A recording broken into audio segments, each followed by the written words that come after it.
Before I call to order the Glendale Housing Authority meeting, I'd like to go to Mr. Starbird. Yes, Mr. Najarian, members of the City Council and Housing Authority, one of the items we have scheduled for this afternoon following your Housing and Redevelopment Agency meetings was a scheduled budget study session to try and essentially sum up and pull together the final pieces of the preliminary budget for your public hearing coming up next Tuesday.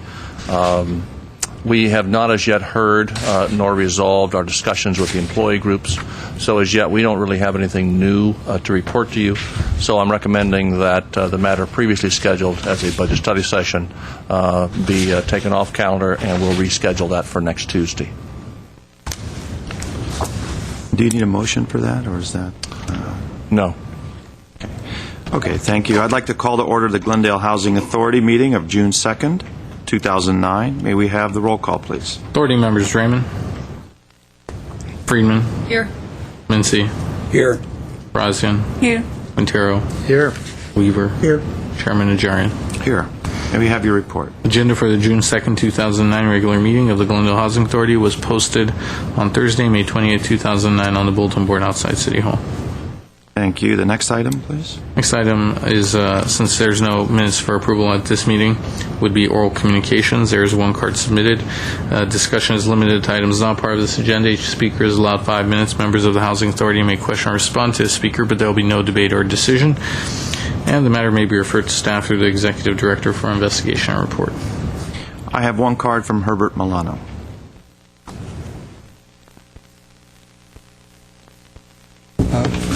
Housing Authority Chair Najarian, members of the Housing Authority and staff, my name is Herbert Milano. For many years, and I don't know how long it's been since I've started this concept of presenting the concept of providing results and outcomes with regard to what the city's strategic plan is. And I remember several years ago that I presented the concepts of the balanced scorecard, a way in which a strategic plan is developed and how we set specific goals in order to achieve them. And for many years, it's been my wish that we could segue somehow and have the city's strategic plan and some type of indicators with regard to how the community is doing and tie those in. I guess for many years since I've been, doing my work as a consultant in industry, we can't really do any major decisions without looking overall at the strategic plan of an organization and what are the measures by which the organization is succeeding in achieving its intended objectives. So if the city has a mission statement, if the city has an overall strategic plan, eventually it has to show in the quality of life indicators.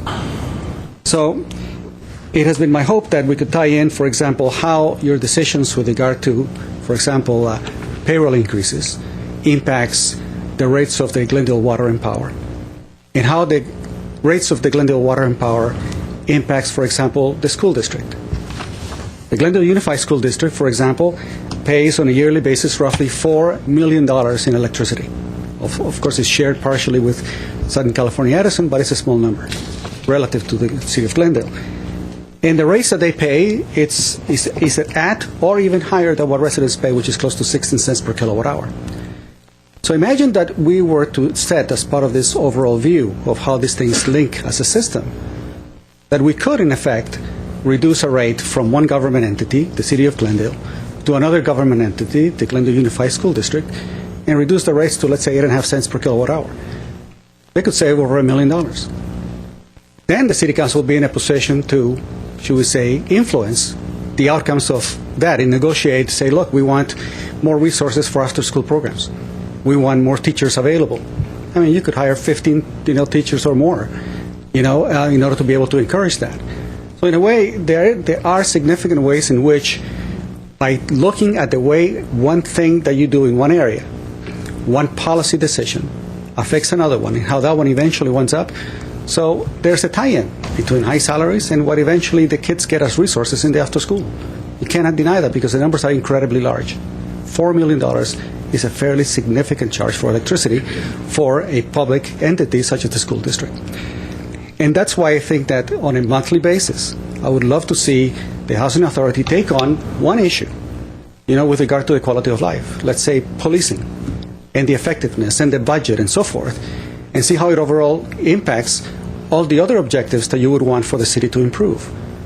And so on for the following month with regard to issues specific to housing or issues specifically to families at risk or issues having to do with, pedestrian injuries or issues about the traffic congestion. All of them tie in. Unfortunately, the way we have our meetings set out, where housing is apparently fairly limited in its scope, and we don't get a chance to discuss the finances and the budget of the city on an ongoing basis throughout the year, like many organizations do, then it's all separated in such a way that we don't get to see the influences on how one thing in one part of the system affects another.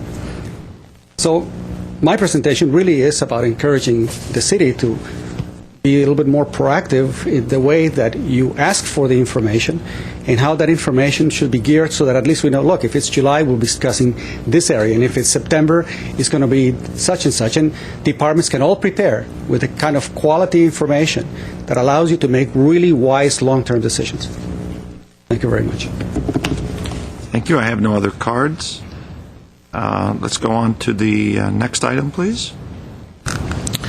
Next item is new business or authority member and staff Are there comments. any comments from the authority members? We probably should note that Mr. Draymond is present for our meeting but was not here for the roll call.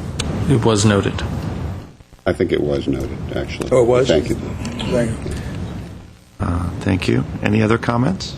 I have a question. Draymond? Just a question, Mr. Chair.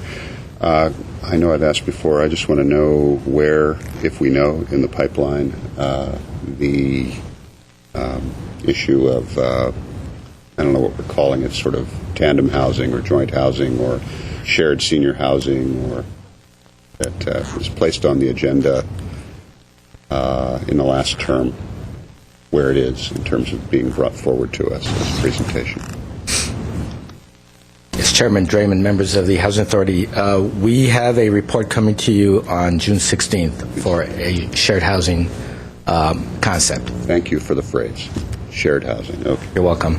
And I also had a staff comment, if I could, with your indulgence. We'd like to take this opportunity to provide you with a brief report regarding the status of the quality of life indicators report. There's been a lot of questions lately about what's going on with the quality of life.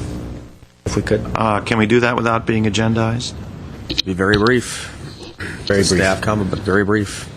Well, I'll how brief- call up Sam Engel. May I inquire, Mr. Chair, how brief do we mean by brief? The term brief is not defined. It's used 3 times in the section under the Brown Act, and in my construction of it is that, generally speaking, it shouldn't be longer than any individual has the right to speak. And since it's something that is ultimately probably going to come before you anyways, 3 minutes is my view on what is the appropriate period of time. Why don't you So, agendalize it? If I can, Mr. Chair, the alternative is, because I think you'd asked for this at a previous meeting, we give you a status report. We can also do that in writing, or we can place the matter on the agenda, whichever you prefer. Mr. Duran, would you like to discuss this unfettered with a 3-minute timer in front of you, perhaps at the next meeting or the meeting after? Or would you like to give it a shot? I think we'd like Brief. to give. Which is mentioned 3 times in the... Actually, well, I'm looking at Code. Sam. We'll rely on Sam Engel.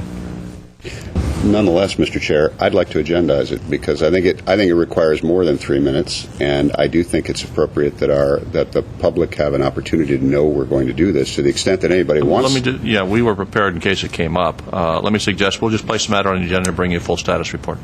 Okay, that's probably best. We'll have a report in a couple of weeks. Okay, thank you. Any other comments? If not, there's no new business. Move we adjourn. Second. Housing is adjourned.